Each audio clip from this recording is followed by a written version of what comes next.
বেআইনিভাবে চোলাই মদ মজুত রাখার অভিযোগে তাজপুর বাসস্ট্যান্ড থেকে গ্রেফতার দুই। বুধবার বেলা 12টায় ধৃতদের আদালতে পেশ আবগারি থানা পুলিশের।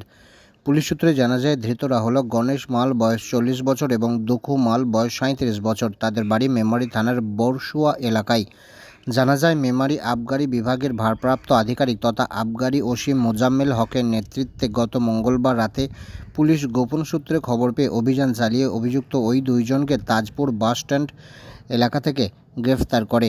20 লিটার বেআইনি চোলাই মদ সহ গ্রেফতার করা হয় তাদের। বুধবার বেলায় ধৃতদের নির্দিষ্ট ধারায় মামলা রুজু করে বর্ধমান আদালতে পেশ করে আবগারি থানার পুলিশ বলে জানা গেছে।